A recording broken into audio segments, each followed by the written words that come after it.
We have such an amazing milestone that we just got to a few days ago that I don't think either of us ever thought was a possibility or would be a reality, but on August 12th, we hit our 10-year cruise anniversary, because back on August 12th, 2012, we tossed off our dock lines from Muskegon, Michigan, and headed off into a life on the water that we did not think was still going to be going today. How did we get into the sailing life, you may ask? It kind of started because in 2004 we got married and had a new house built. So we spent the first few years of our marriage just like at home saving. We're house poor, definitely house poor. So we were used to spending like all of our weekends at home, not going out, just putting money into the bank to save for this house.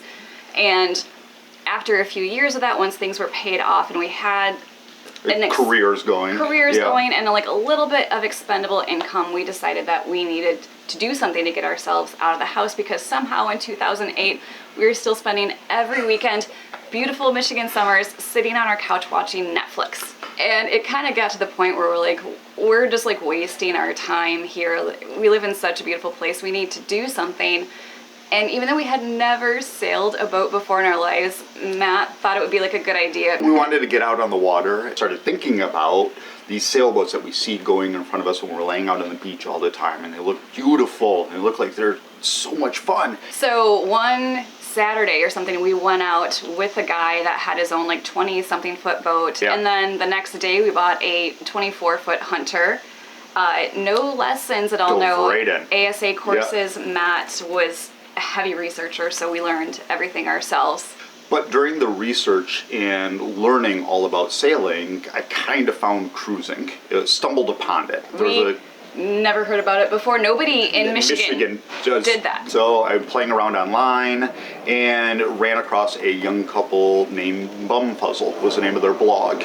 And they were in their early 20s with no experience at all. They went down to Florida, bought a catamaran, and did a circumnavigation. But we didn't know that kind of thing existed. Matt came to me, and we were kind of like both in jobs that we didn't need to stay in to like advance our careers. They're kind of like easy to jump. I was maxed out pretty much. Yeah, actually our history was I was working in billing first for a medical insurance company, and then I switched over to home and auto.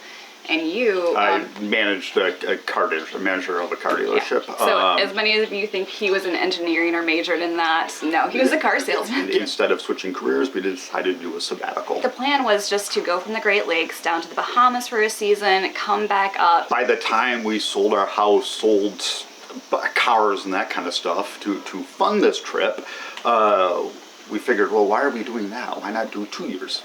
Why don't we extend this to 3 years or so and do a circumnavigation? So when we did leave Lake Michigan, it was kind of late in the season. We did the Erie Canal, getting out through New York Harbor. We stopped in St. Mary's, Georgia for Cruisers Thanksgiving, which is where we got Georgie. Yep. So that's where we got the crew member. Yep. And we were actually on our maiden voyage with Georgie, just going down to St. Augustine, Florida.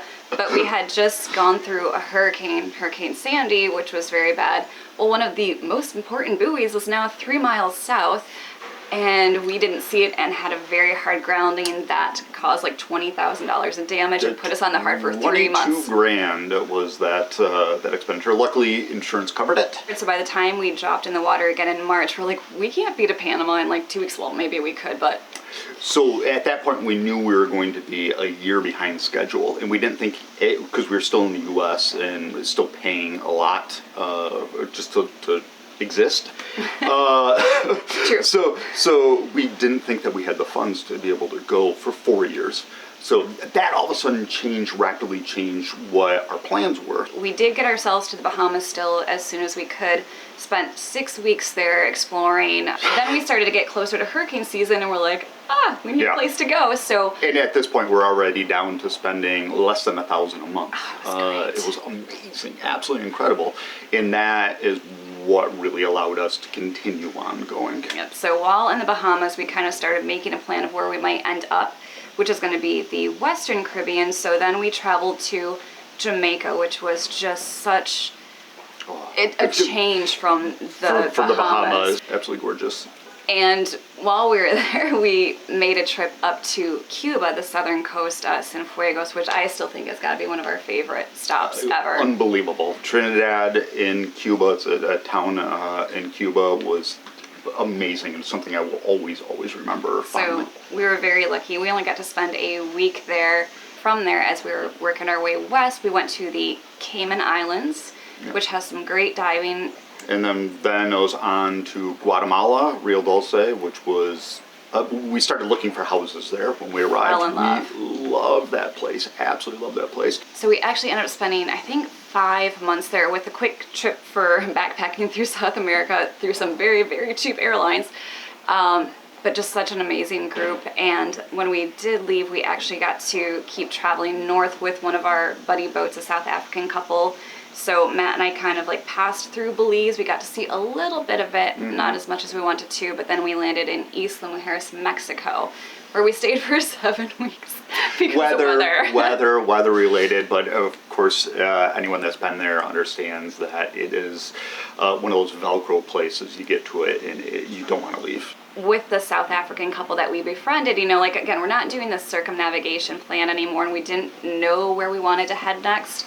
And they kept telling us about the Mediterranean and how amazing it was, and actually a lot more affordable than we anticipated as long as you're not going out to eat every night. So then we decided that the summer of 2014 was going to be an Atlantic Ocean crossing to get us to the Mediterranean.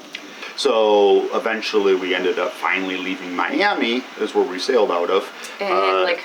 Early to mid-June. Early to mid-June, which was, again, about a month later than what we wanted. Our very first night out of Miami, calmly cruising up the Gulf Stream, 10 knots of wind, and then honestly out of nowhere, like 10 knots to 60 in like 10 seconds. Yeah, there was no lightning accompanying it, there was nothing. All of a sudden you could feel the pressure drop. Bam, we were hit. Then all the way to Bermuda, all we had were storm cells. We would go from wallowing with no wind to all of a sudden 40 plus knots blowing on us in a matter of seconds. And then as soon as they passed, it'd suck all the air with them and we'd wallow again. We weren't planning on stopping in Bermuda, but we actually had a hurricane coming up the east coast of the US that was threatening to chase us that direction. And Bermuda actually has a pretty protected harbor. Stayed there for a week. But with our like $1,000 a month budget at that time, we definitely couldn't provision there, and we weren't expecting such a long. I provisioned for 40 days, but because of like the storm slowing us down and then the stop in Bermuda, we're kind of like, we're gonna run out of food if we don't leave now. So and it's expensive. It is very expensive. So we had 1,800 miles left to get to the Azores, which was going to be our next stop, and kind of the same thing. We stayed out of the storms. But 2014 was a horrible year for storms. Every 5 days. 7 boats lost. Yeah, every 5 days there was a cold front that would come off the east coast of the U.S. And through weather facts, through the SSB, we were able to keep very good track of them. So we made a zigzag. It was an amazing strategy because we had nothing but time.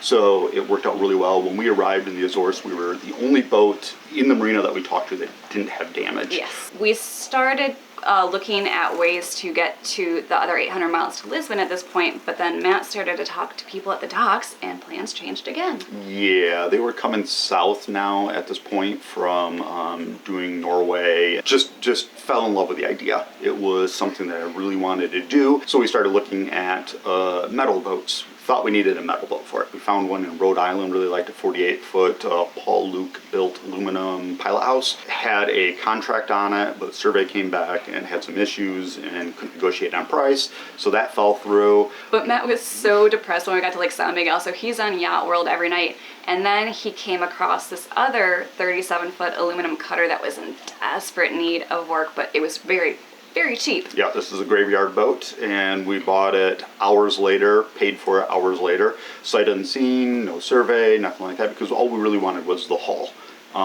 which was full of holes. But all we really wanted was the hulls because we were planning on completely gutting it. Instead of now continuing on to the Mediterranean, we had this second boat we now owned in Florida, a whole ocean away. So we had to start planning on how we were going to get back to it. I think this was in September. Yeah. So we kind of had to wait for the right season. Normally you do like Atlantic crossings in November, December going west back to the Caribbean. But we were able to get ourselves down to Madeira. So we spent some time in Madeira and then went down to the Canary Islands to start just like doing any random boat projects for a second Atlantic Ocean crossing within just a few months. And I think it was mid-December of 2014, 6 months after starting our crossing from Miami, we were now headed back across the Atlantic Ocean to get to Florida. Yeah. Landed in St. Martin, went up to both the U.S. and British Virgin Islands for a few weeks. And then a beeline basically straight up to Florida. Palm Beach. Then went up to Stewart and to Indiantown to see the aluminum boat. 9 months after we purchased it was the first time we actually saw it. Extremely disappointed. Just the place was so bad. We then proceeded to spend 3 months. We finally made a concrete decision that yes, we were going to rebuild this boat. We're looking at this it was being that like, bad. Yeah. And we started that process, and anyone that followed kind of from the beginning, we didn't start YouTube until a year plus into it. But we stripped that down to bare aluminum in the inside. There's nothing original. We joked there was a bilge pump switch that we transferred over. And like a half a bulkhead. And half of a little small bulkhead. So that process took us 2.5 years. Yes, we started work in June of 2015, and I think we finally shoved off the dock in December of 2017. Yeah, Jess and I, we get through something, and once we've powered through it, during it may be miserable and we may be hating a lot of it, but as soon as we're done with it, we forget about the bad and only focus in on the good. It really was. It was all fond memories. But the whole intent with this aluminum boat was then to get it up into the Arctic Circle. As we had said in the Azores, Matt was talking to all of the people coming south from there. That was our number one goal. We're like, okay, we're going to get this thing like up to, 80 degrees north, I think was originally the intent. And so, we spent the winter in the Caribbean waiting for another weather window. And a shakedown cruise and to figure out what we had done wrong. June of 2018 then, we decided to take a slightly different route. We left from St. Martin because although it's further south from the U.S., it's very far east actually. So the distance was about the same, and since we're enjoying the Caribbean anyway, we decided we're going to make a straight beeline once again up to the Azores. So then that was our third Atlantic Ocean crossing. And we arrived in the Azores with the intent, since we had already seen the islands a few years earlier, that we're going to spend like maybe 3 or 4 weeks there and then at the most. Yeah, the most. We knew we loved them, but we had this calling to get to Ireland and UK. So we're in, I think, the island of Trisalu, talking to actually a bunch of Brits that were kind of coming to the Med, so we're all gathering in this area, and they're like, mates, why do you want to spend the winter in Ireland? It's going to be miserable. Stay here, and then, like, as soon as spring comes, go north, and then you're still on the same schedule to get yourselves to Norway. So we're like, you know what? We do love it here. Yep. We were lucky enough to get a visa extension. Typically only have 90 days in the Schengen area, the EU, so Portugal. Well, we got a 90-day extension, which pushed us towards winter, basically. And we hit that 180 days in Portugal. We did need to leave, so we ended up flying out to Thailand. Bangkok, Thailand. We did a little bit of Indonesia, Bali area. Came back to Portugal and to the Azores. Yep, that was, I think, April of 2019 now, and we're kind of like getting all these projects done, checking our rigging. Weather was an issue. We anticipated, based on everything that I could see for historical data, that we were going to be able to make the run up to Ireland without a problem. Well, of course, once it's our turn for that, it was nothing but cold fronts running through. Yeah, so instead of being to Ireland at the beginning of May as we thought we would, we didn't actually leave the Azores until it had to be mid to late May. I think we landed the southern coast of Ireland like June 3rd. Yes, and we're this is way late. Way behind we wanted schedule. to be in Norway at this point. Yes. As much as we did love Ireland, we kind of started working our way up the coast and then jumped over to Scotland, where we took the Caledonian Canal to cut across, going through Loch Ness. On my birthday. On his birthday, anchored next to a castle. The most amazing memories. And so it was still one of those things too, we're like, okay, this is beautiful, but we're running behind schedule. We need to get to Norway because getting all the way to the Arctic, even from the lower part, it's a lot of traveling. Yeah, and the advice we had heard from multiple people was to make your way as far north as possible early in the season and then work your way south. So once we were able to get across Scotland and up to the Orkney Islands, we did make a North Sea crossing, which, to be honest, is like the worst seas we've ever experienced. Seasoned sailors here on the floor the whole time. So we made a direct run east and right on to Bergen. Yep, Bergen area. And so then it was a process to try to work our way north. At that time, the winds turned south and were blowing against us the entire way. We're into July at this point. We still have this goal. We want to be able to get ourselves up there in about a week, which if we could do a direct route. But as Matt was saying, the winds were just not on our side. So we end up motoring the inside route, get there. Totally worth it. Oh, so we're there for a week. Again, we knew that the weather was turning already at this point and we needed to be able to get ourselves south. But as soon as we started working our way south then at that point, the winds decided to turn the other direction. And so again, we're motoring for we were seriously considering just getting a powerboat at this point. We're like, we can't sail anywhere. This is ridiculous. But we hit our goal of getting to the Arctic Circle. We got as far north as like 70 degrees. Yeah. But at that point, it was time to make our way south because we knew we had to get to England by winter, again, for visa issues. Yeah. And the weather starts turning in that part of the world in like September, so we didn't have a whole lot of time. We're talking to the locals there, and everyone asked us what we're still doing in Norway. They were concerned for us. They're like, yeah, your weather window to get back to the UK is closing rapidly. Yes, we were leaving the anchorage when a storm was blowing in, and by the time we made it through, it was just now settling down.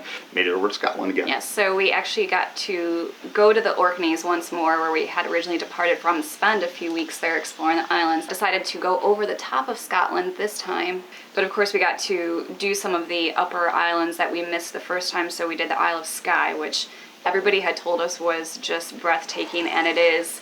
The Isle of Mull. We ended up leaving, finally pulling ourselves away, making the jump back to Ireland, worked our way down Ireland, the coast, and then in early December made the jump from Ireland to Plymouth into our winter berth there. And of course, COVID hit. So things changed. Yes. And we started looking at new things. The thing that had been in the back of our mind that we were going to do in 3 or 4 years, which was build a new boat, suddenly came to the forefront because we suddenly had time. And so we had been looking at performance catamarans and doing just another rebuild. Yep. So the idea was to buy something probably from the mid-90s, performance cat, and looking at all the different opportunities, there just weren't. There were either poor designs or way out of budget when we knew that we still needed to put a lot of money into it. So then that pushed us to looking at building our own boat. We had a few designs in mind. I can actually link the videos down below, but then we were contacted by Mac's crew saying, hey guys, we got something new coming up. Yeah, we got the initial plans, and I remember actually that morning waking up and seeing the PDF and with the design plans laid out, and I go, gosh, why do I have to love this boat so much? This is a brand new company, brand new design. I didn't want to absolutely love this boat, but it checked just about every single box we had. And so we initially told them no. Well, after plenty of emails back and forth and a bunch of time spent on the phone, we suddenly felt very comfortable with it. They were willing to basically hold our hand through this whole process. So I think this was probably like May or June of 2020 that we decided this is the boat that we're going to end up building. We still had the aluminum boat that we needed to now get off our hands. Luckily there is this awesome French guy, so he flew out, had the boat surveyed, and he was like, here's the money, basically. Yeah, the easiest process, and we cannot thank him enough for how easy that process went. We ended up flying back to the US. We had these patrons in Annapolis. The patron saints of YouTubers. Yes, that we had never met before. Nope, just communicated online for like 4 years. So we came to visit them, and I think the first night the conversation inevitably went to, okay, what are you guys looking for? Next morning, we're wandering around Annapolis. Justin and I get a phone call from him. Hey, go visit my buddy Pete over at Kentmorr. And he comes and shows us this tent that they have, this paint tent. You know, we'll get the stuff out of here and it's yours. Like, yeah, you can move in here in 2 weeks. Yep. Oh, well, you can have the place for $1 a year. Yep. But that is how we ended up here. So this was all in October of 2020. We got the first container March 3rd, 2021. That has led us up to our 10-year anniversary now. So we're hoping to splash next fall. Again, that date is tentative. a lot of you are kind of asking, that's the goal. That is the goal, and that's always kind of been the goal, is to launch around then, because that gives us the opportunity then to move south for the winter and do a good shakedown. So that is our 10 years of cruising. Hopefully we've covered a lot of, at least the travel information. But we did turn to our patrons to ask what questions you guys might have about just our life over the past 10 years. So I will get to a few of those right now. All right, our first question, I am just gonna read this off my computer here. It is, if your channel hadn't taken off and you couldn't cruise full time, was there a backup plan? As we mentioned before, we didn't start our channel until 2016, so we had already been cruising, just living off savings. And during the aluminum boat build, I mean, we knew those funds weren't going to continue on. So the plan at that time was that we were going to finish the boat, go down to the US Virgin Islands, that we're still living in like a really nice spot on our boat, but then work, save up money, take off. To cruise. So it's going to be just an ongoing process of stopping, working, then cruising. So that was the plan if the channel hadn't taken off. But thankfully it has, so thank you to all you viewers who watched. Yes. Thank you so much to our patrons who are making all of this possible. We really appreciate having you here with us. All right, our next question is, this is a funny one. What is the biggest challenge of living 24/7 in an oversized walk-in closet that floats? I don't know if people have seen what we're living in. We'll show that later at least. But even just through the cruising life. So tiny what we live in. The boat that we own now, the 31-foot pacemaker.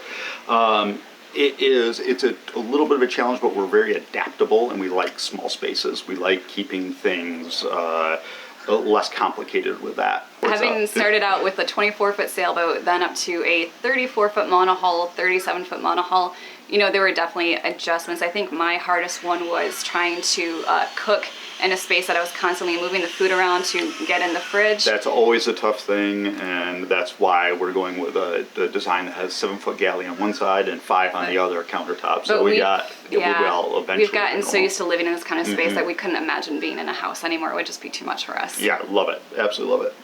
Did you worry about medical insurance when you first set off? No, we were indestructible 30-year-olds, yes. which of course, in hindsight was a very stupid thing, but we quickly realized once we got outside of the U.S., medical care was incredibly inexpensive. We did do a few visits for emergencies or something like that, and always walked away with a bill that was under $100 every single time.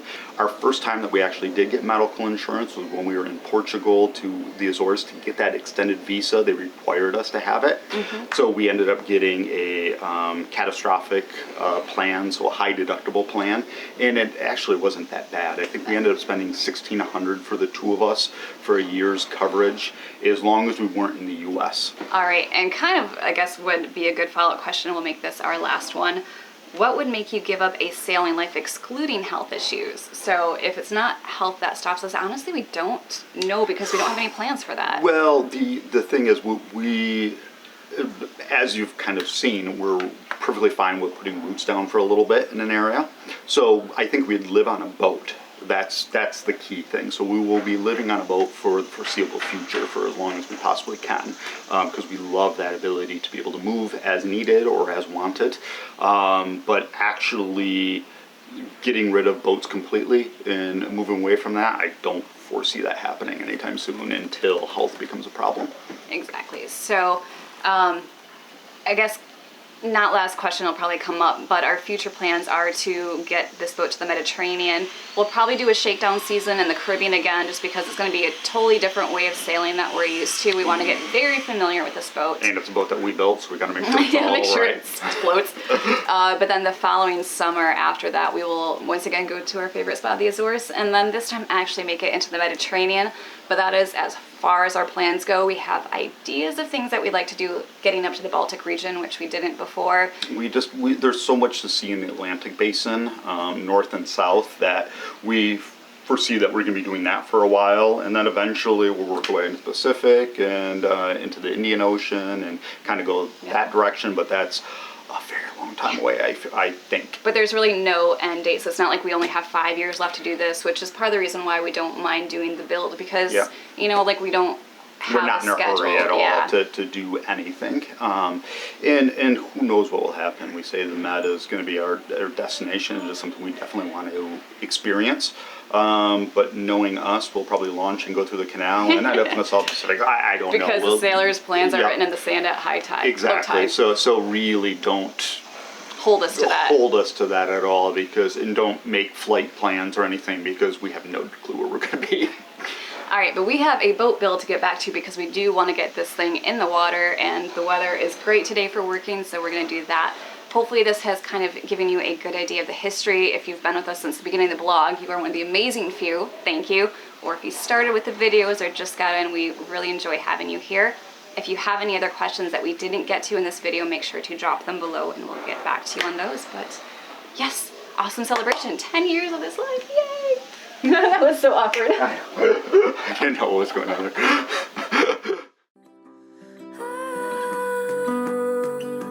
Give me your freedom.